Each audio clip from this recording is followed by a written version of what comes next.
My name is Dana Reeves. I'm 30. Last March, my own father stood up in a courtroom and told a judge I wasn't his daughter. He called me an impostor, a fraud, a stranger who'd crawled out of nowhere to steal what he believed was rightfully his. My mother's life savings, her house, everything she'd spent 41 years building. He was loud. He was certain. He had a lawyer, a stack of paperwork, and a story he'd rehearsed for weeks. What he didn't have was the sealed envelope sitting in my attorney's briefcase, the one from the Department of Defense, the one holding 15 years of my life he'd decided to erase. The judge opened it, and after that, my father never spoke the same way again.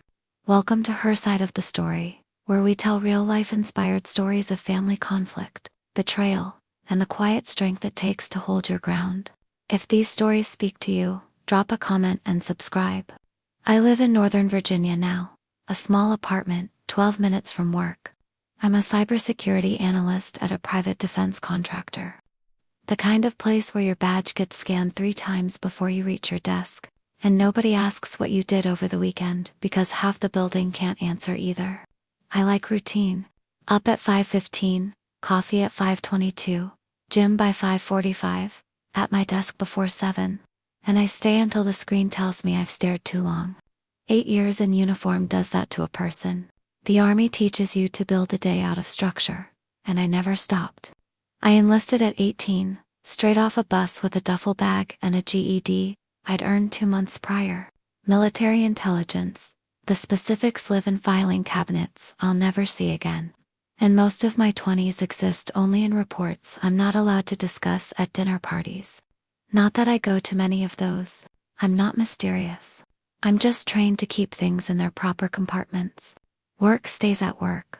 The past stays behind the door I closed at 17. Except it doesn't, not really. Because behind every compartment is a name you're trying not to think about. And behind every locked file is a family you walked away from, or a family that told you to walk. My father's name is Frank Doyle. He sells used cars in a town where everyone's already bought one. He has opinions about everything, and regrets about nothing. But before I tell you what he did in that courtroom, you need to understand what he did back in 1999. I was 17. Senior year just underway, holding a letter from the state university, a partial scholarship. Enough to cover tuition if I worked summers and kept my grades where they were. I showed my mother first. Loretta sat at the kitchen table and read it twice, finger tracing under each line like she was memorizing it. Her eyes went wet, but she didn't cry. She just said, "Good. This is good." Then Frank came home. He ran a used car lot on Route 9, past the Dairy Queen, never great, never terrible. The kind of place that survived on people who couldn't qualify for financing anywhere else. He treated it like a throne. He read the letter standing up. Didn't sit, didn't smile. "College is a scam," he said. "I need you at the lot." I told him I was going anyway. He slid the letter back across the counter with 2 fingers, like it was contaminated. "You work for me, or you leave. Those are the options." My mother started to stand. "Frank, sit down, Loretta." She sat, and I understood right then that this house had exactly one voice, and it wasn't hers, and it wasn't mine. I went to my room. Packed 1 backpack, jeans, 3 shirts, the letter, $42 in cash. Frank stood in the hallway. He didn't try to stop me. "Walk out that door, and you're done. No calls, no coming back." I walked.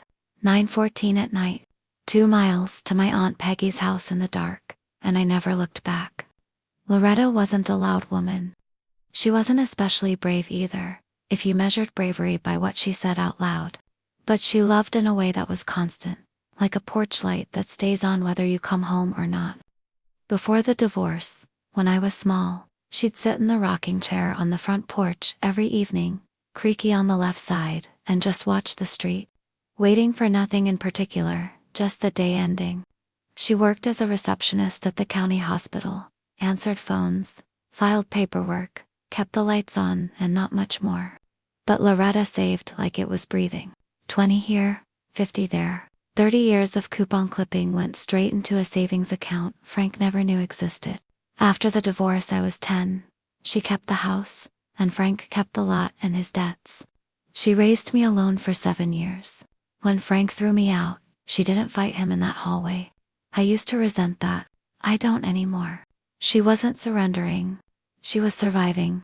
What I didn't learn until years later. Loretta never once stopped talking to me. Not for a single year. Aunt Peggy became the bridge. I'd write Loretta letters and mail them to Peggy's address. Peggy hand-delivered them. Loretta wrote back the same way her letters to Peggy's mailbox. Peggy's hands to mine. Frank never checked Peggy's mail. Never asked. He assumed I was gone and that Loretta had accepted it. He was wrong on both counts. I turned 18 at a bus station in Richmond, having spent 9 months at Peggy's working gas station shifts and studying for my GED. The day I passed, I walked into a recruiting office and signed before lunch. Army intelligence, that's all I can say about the classification, because that's all I'm permitted to say. What I can tell you is I was good at it. Quiet, detail-oriented, and I'd spent 17 years learning to read a room where one person held all the power. Turned out that was useful training. I deployed 4 times, earned 2 commendations that have since been partially declassified. Got promoted faster than anyone in my intake class. For 8 years I lived in a space between visible and invisible, present in the system. Absent from every civilian database Frank or any lawyer would ever think to search. Every leave I came back stateside. I drove to see Loretta. Never through Frank's town directly. Always through Peggy. I'd park 2 streets over from the house, and Peggy would bring Loretta to a diner off the highway. Loretta kept every letter I sent in a tin box under her bed, blue paint chipped at the corners. She showed it to me once, my second year in 12 letters lined up by date. I read them twice each, she said. Once when they arrive. Once before bed. I had a career Frank couldn't pronounce and a clearance he couldn't imagine. That tin box mattered more than either. Frank married Dana Fields 6 years after the divorce. Dana was 12 years younger, worked at a furniture showroom, and had a genuine talent for spending money that didn't exist yet. I know because Loretta told me in her letters, not with bitterness. Loretta didn't do bitterness, but with the careful observation of someone watching a slow-motion accident from across the street. Frank's lot started bleeding around 2021. Inventory costs climbed. Customers drifted to online platforms, and he owed $120,000 to his business partner, Dave Norton, who'd been patient for 2 years and had run out of patience. Donna never adjusted her spending. A new kitchen in 2022, a cruise to the Bahamas in 2023, credit cards Frank didn't know existed until the statements showed up. By the time Loretta got sick in the fall of 2024, Frank was drowning, still smiling at Rotary meetings, still shaking hands at the lot, still telling anyone who'd listen that business was strong. The numbers said otherwise. 3 liens on the property, 2 missed truck payments, 1 very angry business partner. Loretta knew. In one letter she wrote, Frank called last week, first time in 2 years. Asked how I was doing, but what he really wanted to know was whether I had a savings account. I told him I was fine. He didn't ask again. Donna planted the actual seed. I didn't know this at the time, but the text messages would surface later. Loretta has money, she told Frank. And if something happens to her, you deserve half. Neither of them knew about the will yet. Loretta was diagnosed with lung cancer in September 2024. Stage 4. The doctor said 6 months. She made it 5. I flew back 3 times in that window. Each visit arranged through Peggy. Same system, same secrecy. I'd drive in after dark, park at Peggy's, and Peggy would bring me to the house. Loretta didn't want to die in a hospital. She stayed home. Hospice nurses twice a day. Peggy moved in for the last 3 weeks. I wasn't there when she passed. I was on a flight from Dallas when Peggy called. The voicemail said she went at 4:12 in the morning, peaceful. She asked me to tell you she was proud. The funeral was small, 18 people. I sat in the back row with Peggy. Frank arrived in a dark suit, looking serious and sad and perfectly rehearsed. Donna stood behind him in black and pearls, surveying the room like she was assessing property value. Frank didn't speak to me. I don't think he recognized me. 15 years changes a face, and he'd stopped looking for mine a long time ago. 1 week later, Loretta's attorney read the will. Simple. Everything to Dana Marie Reeves. Her daughter, the house, 3 bedrooms, 1 bath, a porch with a rocking chair, and $217,000 in a savings account.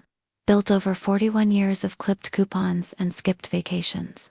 Frank was notified as a courtesy. He wasn't a beneficiary. They'd been divorced 22 years. His reaction in the attorney's office was brief.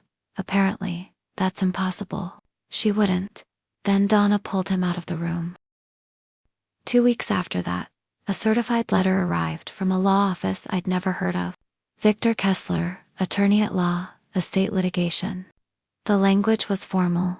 The accusation was not.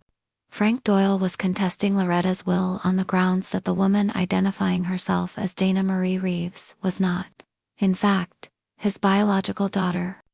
The filing alleged the real Dana had disappeared from public record roughly 15 years earlier, and that the woman claiming the inheritance was a fraudulent party using a stolen identity. I read it twice. Then a third time to make sure I wasn't imagining it. My own father was telling a court I didn't exist. The logic, if you could call it that, was built entirely on absence. No state tax filings under my name from 2012 to 2020. No voter registration. No social media. No property records. No utility bills. 8 years of no civilian footprint, followed by a woman appearing just in time to claim a dead woman's savings. If you squinted and ignored everything else, I suppose it looked suspicious. That was the whole point. Victor Kessler wasn't building a case on evidence. He was building it on gaps. What neither of them understood was that those gaps had a name, the United States Army, and every single one of those years was documented, verified, and stored in a system neither Frank nor his small-town lawyer had thought to check. I set the letter on my kitchen counter, made coffee, and called Sandra Whitlock. A probate attorney, a former commanding officer had recommended 2 years earlier. They think you have nothing, Sandra said, once I'd explained. This is going to be straightforward. They just don't know it yet. Sandra was the kind of lawyer who wore reading glasses on a chain, and made you feel like she'd already won before the first hearing. 14 years in probate, 3 prior identity-related disputes. Methodical.com never raised her voice. We met at her office in Arlington. I brought everything DD 214, civilian ID, passport, and a folder of correspondence between me and my mother spanning 15 years. She spread it all across her conference table and read silently for 40 minutes before looking up. His case is built on absence, she said. The gap in your civilian records, no filings, no registration, no digital footprint for 8 years. His lawyer is hoping the court sees the gap and draws the wrong conclusion. It won't, because we're going to fill it with something his lawyer never bothered to look for. She walked me through the process. An impostor claim in probate requires clear and convincing evidence. The burden was on Frank, but a well-presented gap could create enough doubt to delay the estate for months, maybe years. That was likely the real strategy. Stall, exhaust, force a settlement. They're not trying to win, Sandra said. They're trying to wear you down. I told her about my service, the classification, the years that existed in federal systems, but no civilian database. Her pen stopped. She looked at me over her glasses. We request your service record through JAG, verified, sealed, and we let Frank's lawyer walk into a courtroom with a case built on sand. How long? 3 weeks, maybe 4. Court filings are public record. And in a town of 9,000, public record travels faster than the internet. Within a week of Frank's filing, I started hearing about it through Peggy. Frank and Donna had been talking, not just to friends, to anyone who'd listen. The barber shop, the diner, the hardware store where Frank still had an unpaid tab. The story was simple and effective. Some woman had shown up after Loretta's death claiming to be the daughter Frank hadn't seen in 15 years. She had papers, sure, but papers could be faked. Nobody had heard from the real Dana since she was a teenager. She could be anywhere, could be dead. This person was a stranger. It was a clean narrative, and in a small town that remembered Frank and Loretta and the girl who left, it worked. Not on everyone. on enough. Peggy called me on a Tuesday night. People are talking, honey. He's got them believing it. I could have fought back, gone to the local paper, posted online, knocked on doors, told my story to anyone who'd listen. But that's not how I was trained. In intelligence work, you don't engage when your information is incomplete. You don't reveal your position until you're ready to act. You wait, you verify, you prepare. So, I said nothing. I let Frank talk. I let Dana post. I let the town whisper. I had a sealed envelope coming, and when it arrived, it would say more than anything I could put into words. Silence isn't weakness. Sometimes silence is the loudest thing in the room. I drove through town once during that stretch. Shouldn't have. But I wanted to see the house, Loretta's house, mine now, at least on paper. I parked across the street, porch light off.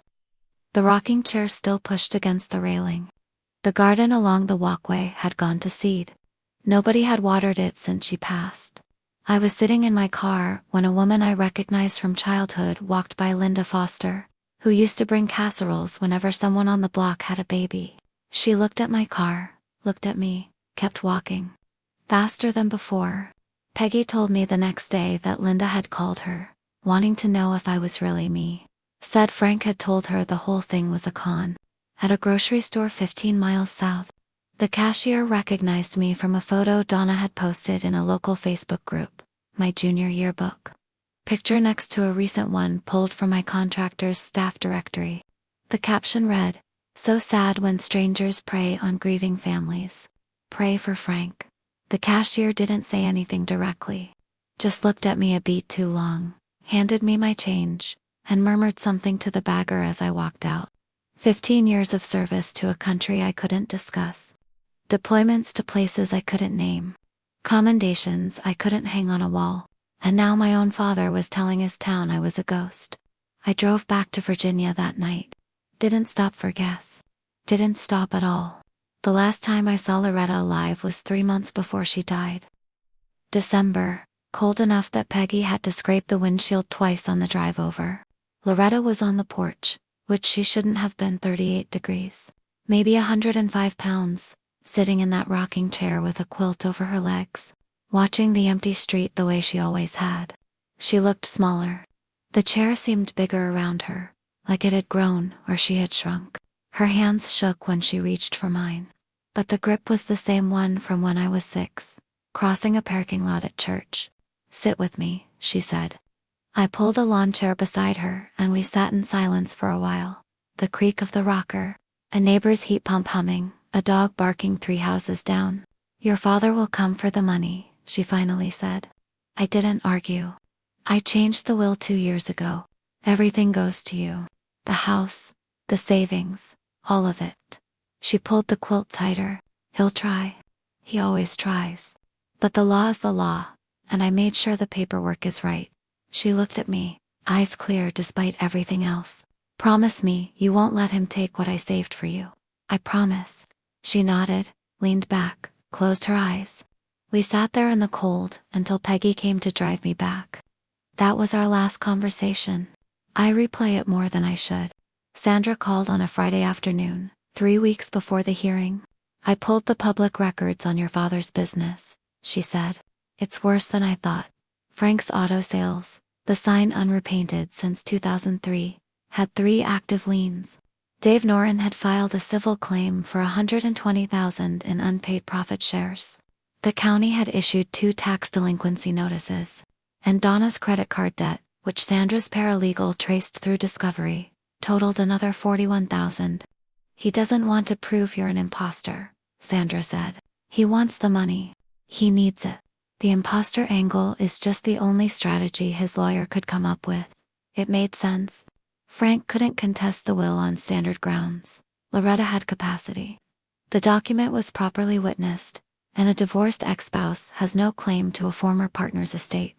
The only play was to attack the beneficiary. If the person named in the will wasn't real, the estate would go to probate, and Frank, as Loretta's closest surviving family under intestacy rules, might claim a share. Desperate, cynical, exactly the kind of plan Frank would agree to. Because Frank had always believed volume and confidence could substitute for truth. If you've ever watched someone try to rewrite the past just to get what they wanted, you know this feeling. Right now, my father was trying to erase me from existence to cover his own debts. If that's hitting close to home, drop a comment. And if you haven't subscribed, now's the time. What happens next in that courtroom is worth staying for. Peggy called on a Sunday morning, her voice different, not worried, not sad, just careful. The way you sound handing someone something heavy. Your mom wanted you to have something, she said. Can you come down? I drove 2.5 hours. Peggy met me at her door with a cup of tea and a tin box I hadn't seen in 6 years. Blue paint chipped at the corners. The same box Loretta had shown me during my 2nd year in the army. Loretta gave me this the week before hospice, Peggy said, setting it on the kitchen table and stepping back. Told me to hold it until the right time. I think this is the right time. Inside were 47 letters, mine to Loretta, sent over 15 years, mailed through Peggy's address, each in its original envelope, organized by date, earliest postmarked from a training post in Arizona. But underneath was a second stack, 39 sealed, stamped envelopes addressed to me at Peggy's house, in Loretta's handwriting. Letters she'd written back, but never mailed. Everyone began the same way. My dear girl.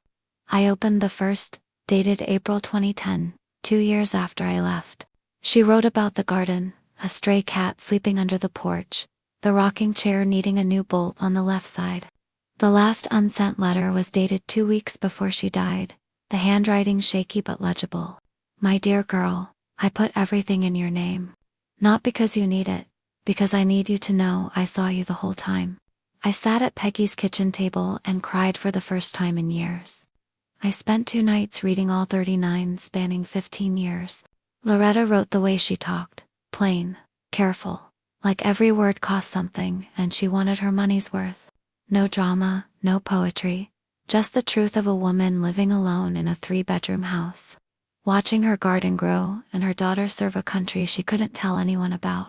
She wrote about Peggy bringing over pie on Thursdays, about the neighbor's kid who mowed her lawn for $10 and always missed the strip by the fence.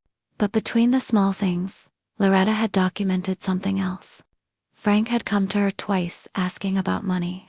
The first time, in 2019, he sat in her kitchen and asked if she had a retirement fund. She told him it was none of his business. He left angry.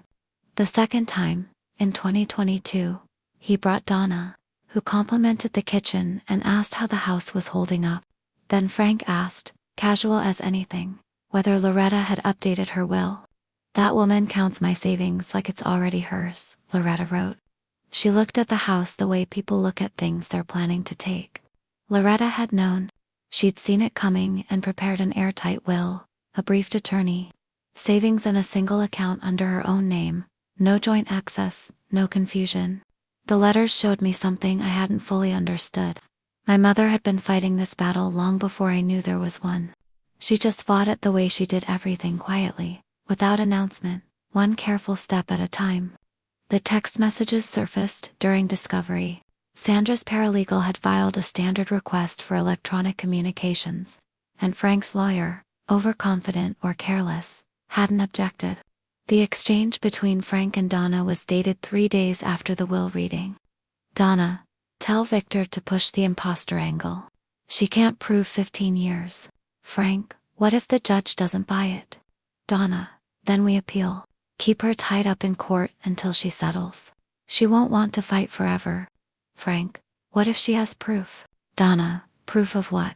She's been a ghost for 15 years. Nobody can prove they existed if they weren't here. There it was. Not grief, not confusion, not a father struggling to understand, just strategy. Just arithmetic. Keep the case alive long enough for Dana to cut a deal, take half, and walk. Sandra showed me the texts in her office, printed and laid out like evidence at a crime scene. They're not even trying to win, she said. They're trying to exhaust you. I read Donna's words again. A ghost for 15 years. I'd served 4 deployments. Earned commendations for work I couldn't describe to my own family. Spent holidays in places with no names on any map. analyzing intelligence that kept people alive. And Donna called me a ghost. I looked at Sandra. I spent 8 years in places where people tried to exhaust me for a living. This is Tuesday, Sandra almost smiled. Good, because trial is in 2 weeks. The pre-trial deposition took place in Victor Kessler's office, a second-floor suite above a dry cleaner that smelled faintly of steam and old carpet. Victor was 55, gray at the temples, the kind of confidence that comes from winning cases against people who can't afford better lawyers. Tie slightly too short, pen drumming against the table while he waited for me to sit. Ms. Reeves, or whoever you are, he began, and Sandra immediately objected to the characterization. Victor smiled like he'd scored a point and moved on. Where were you between 2012 and 2020? Employed by the United States government.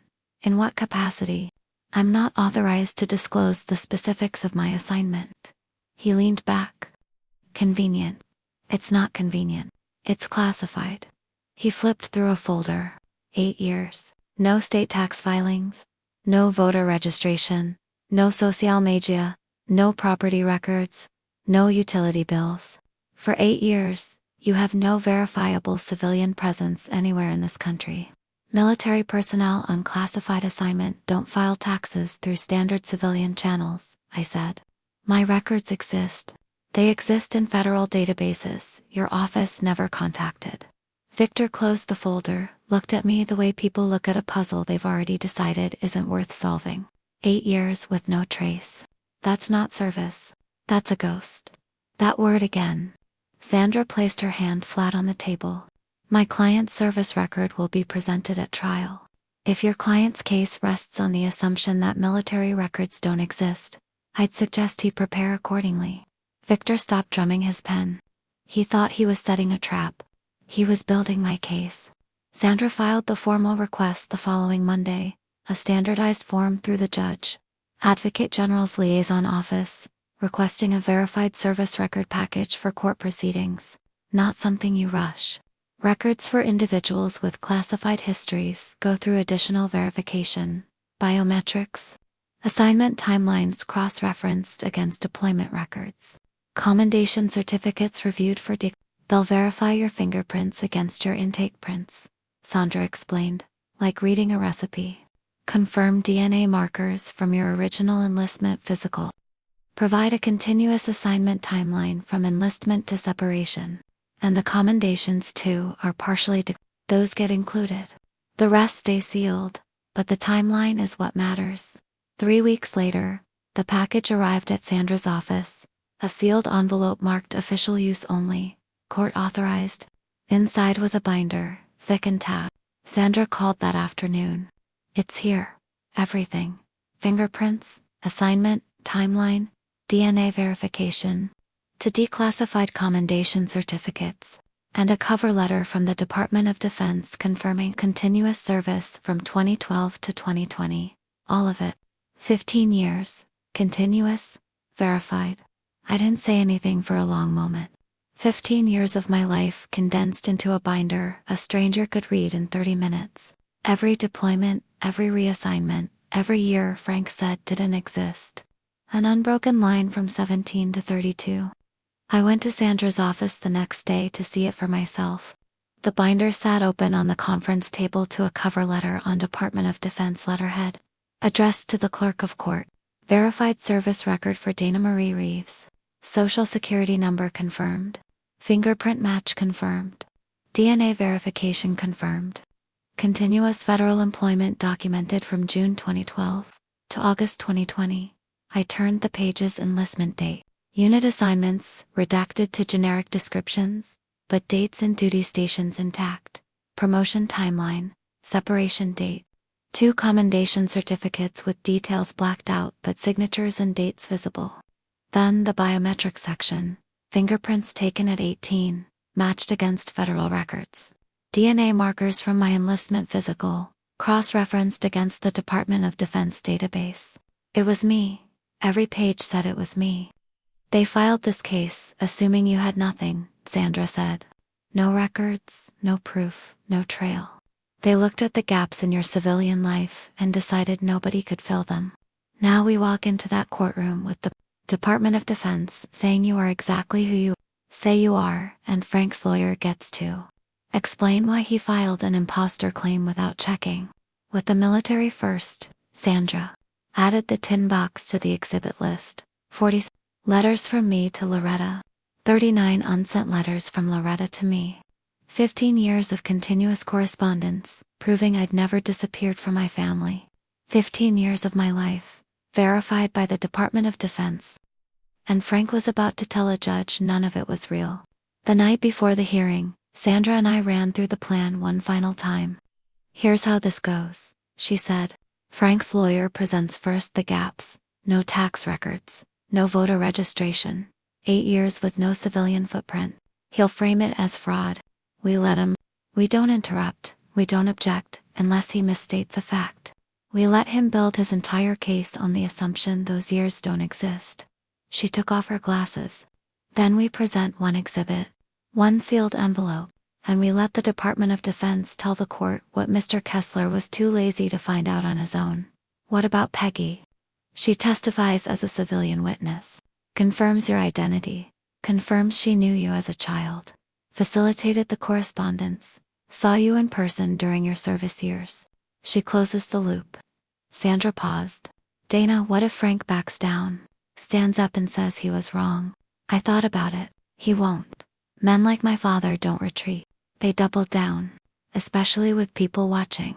Sandra nodded. She'd handled 3 of these before mine, and she knew how they ended. The judge is going to ask Kessler why he didn't verify before filing.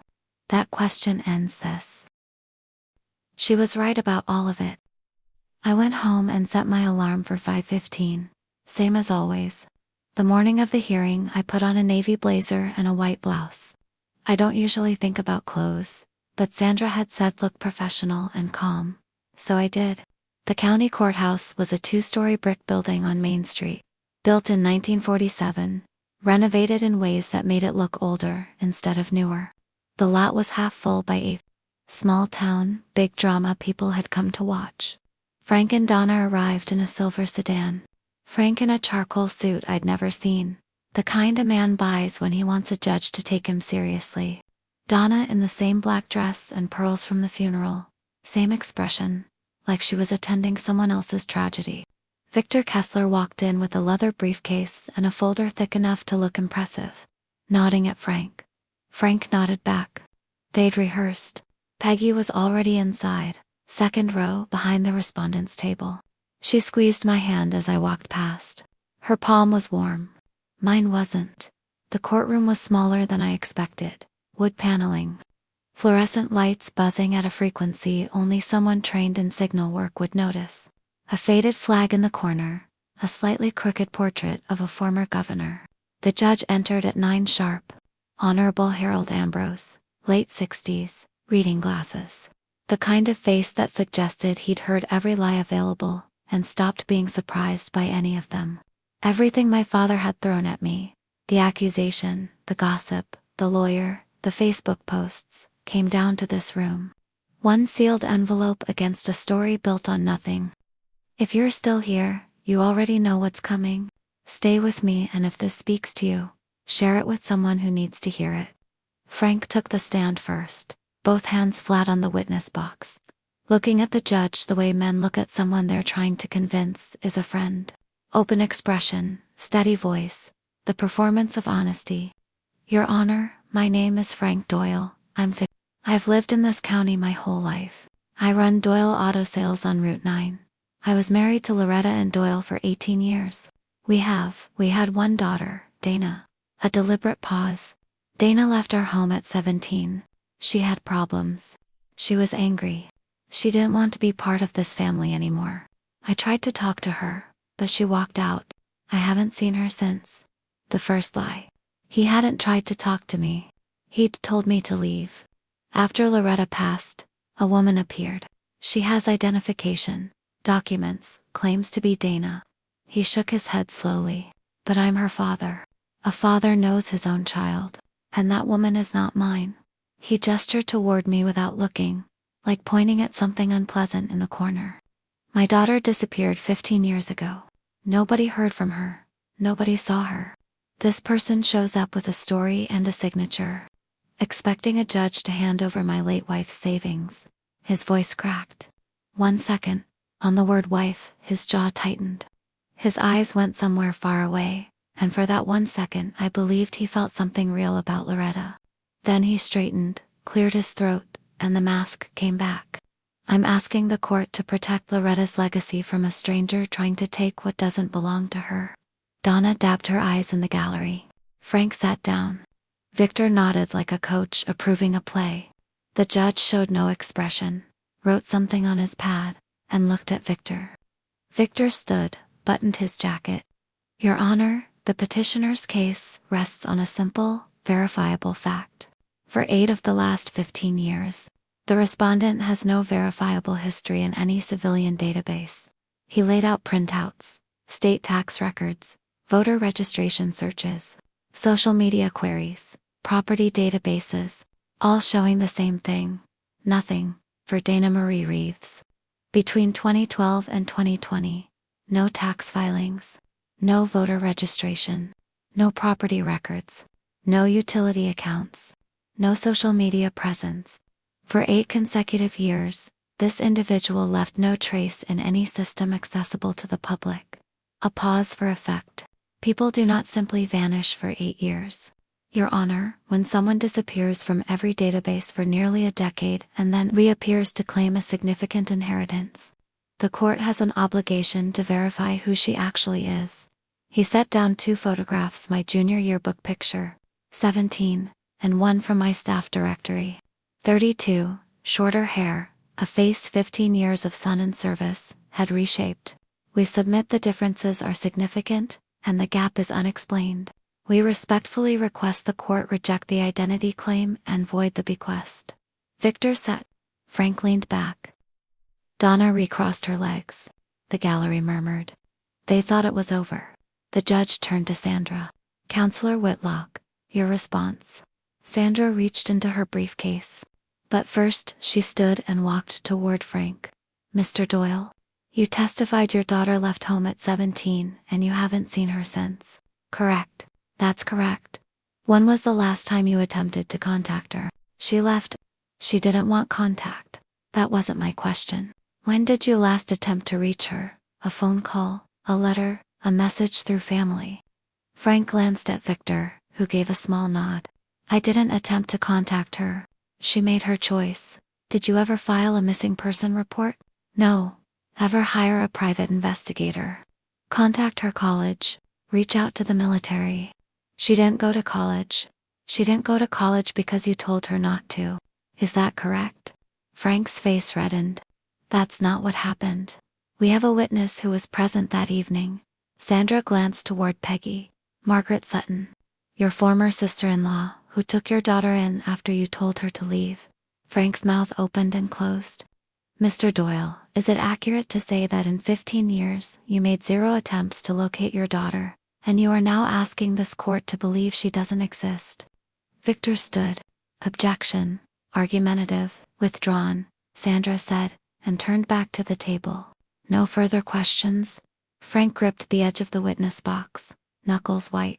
Dana had stopped dabbing her eyes and was staring at the back of his head with an expression I recognized, not concern. Calculation. The judge wrote something, looked up.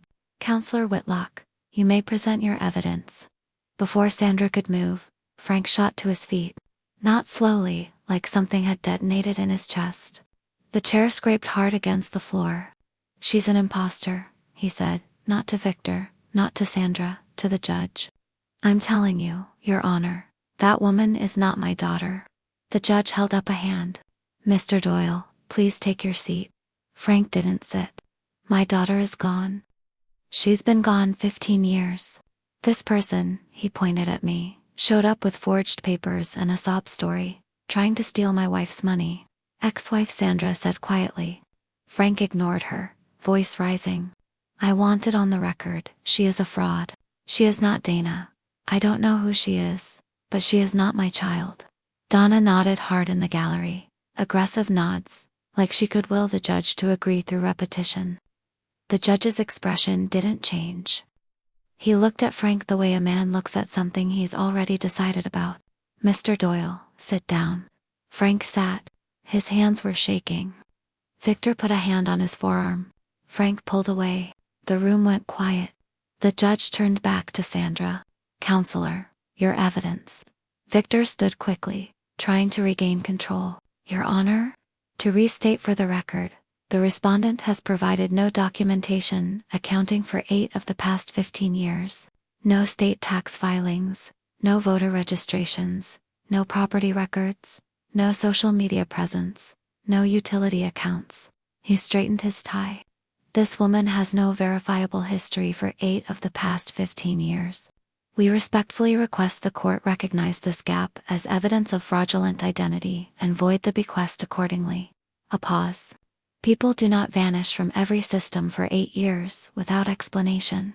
The absence is the evidence. Victor sat, aligned his pen with the edge of his folder, folded his hands, a man who believed his work was done. Frank breathed through his mouth. Donna's knuckles were pale in her lap. The gallery was still. "Counselor Whitlock," the judge said. Sandra stood. She didn't hurry. She reached into her briefcase and produced a single sealed envelope, beige, thick, with a printed label. She held it a moment, then handed it to the bailiff. "Your Honor, we have one exhibit." The bailiff carried it to the bench. Sandra waited until the judge had it in hand.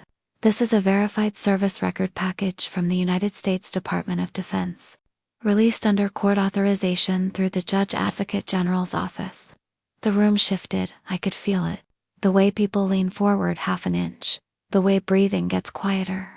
The package contains fingerprint verification matching federal intake records, DNA confirmation from the respondents, military enlistment physical, a complete and continuous assignment timeline from June 2012 to August 2020, and 2 partially declassified commendation certificates. A pause.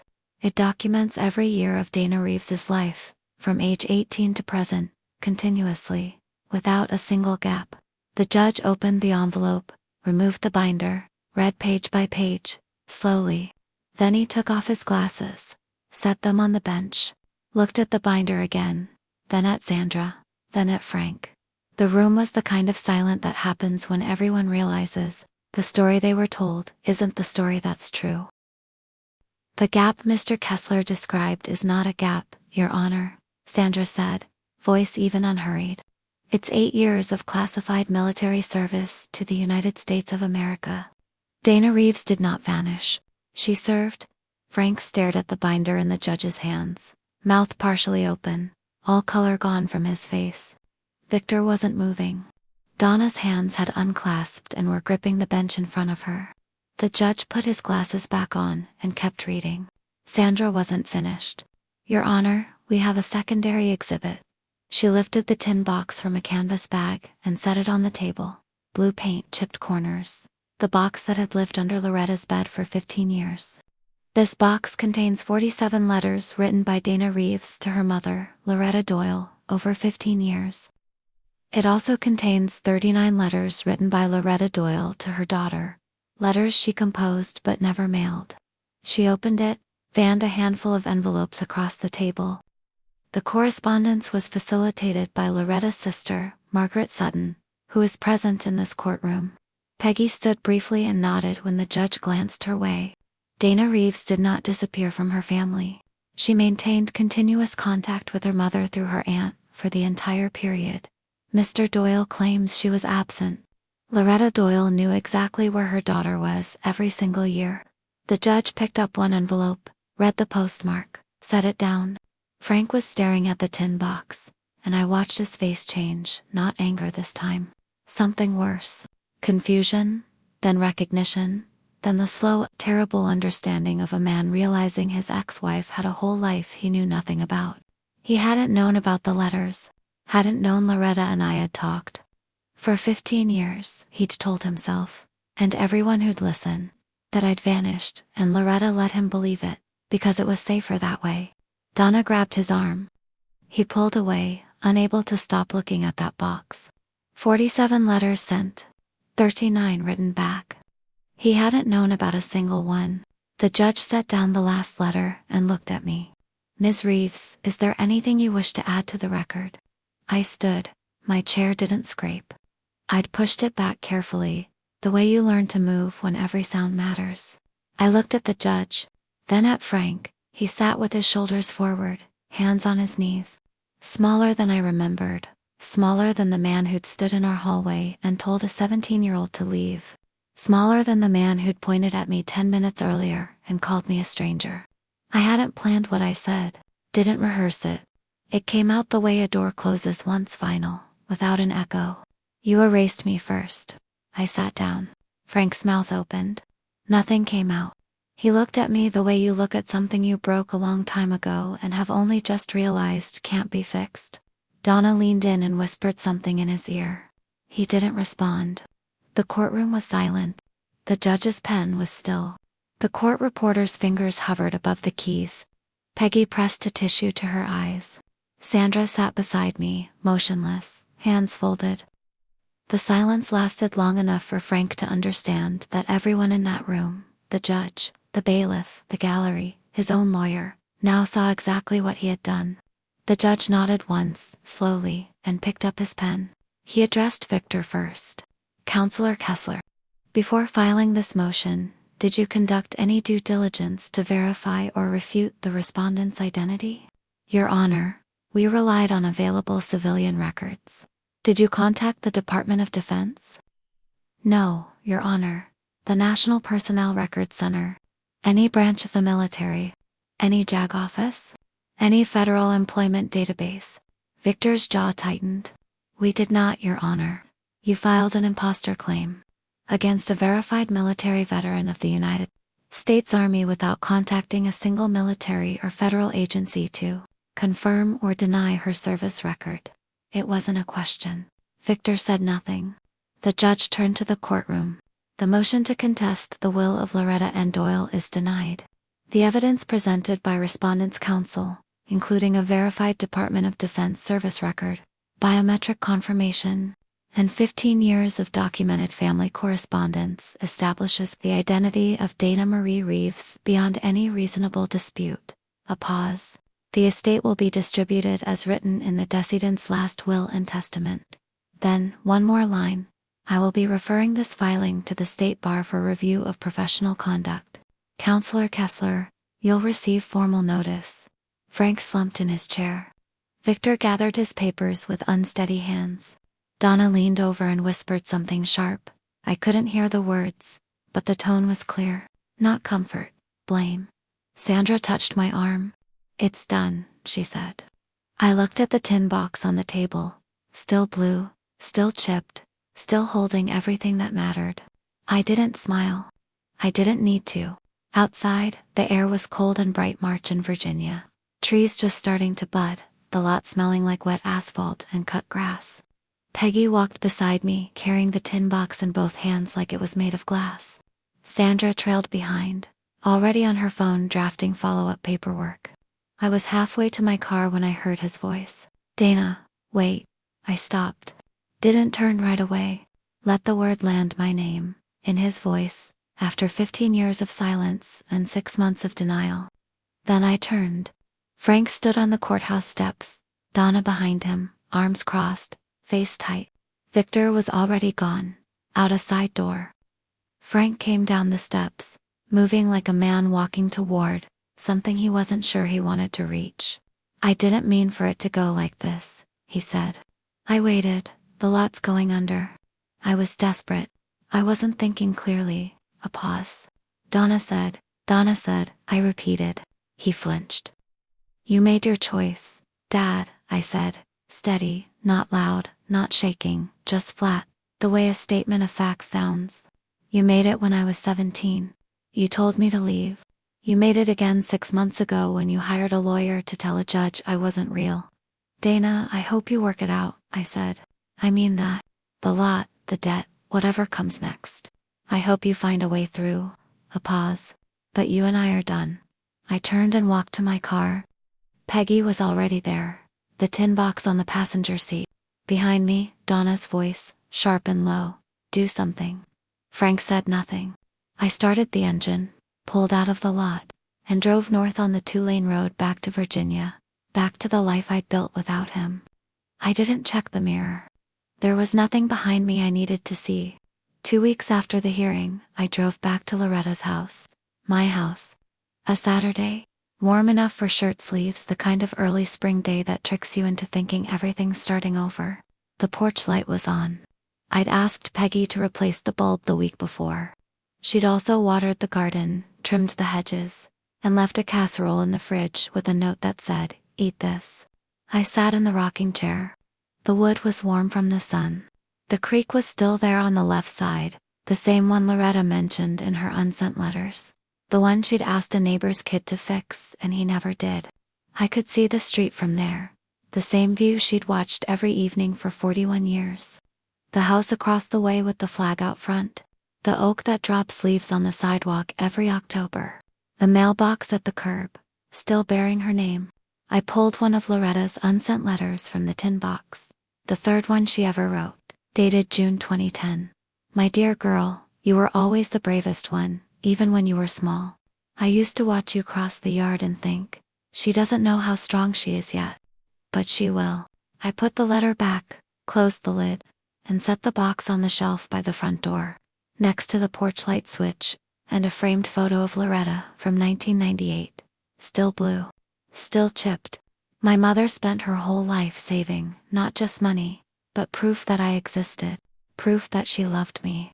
Proof that the quiet daughter Frank threw away was worth more than he ever understood. I sat in her chair and watched the street. The day ended slowly, the way good ones do. That's her side of the story. One courtroom, one sealed envelope, and a tin box full of letters that said everything my father refused to. If someone in your life needs to hear this, share it. This has been her side of the story, for every woman who held it together, alone. Thank you for being here. Subscribe, and I'll see you in the next one.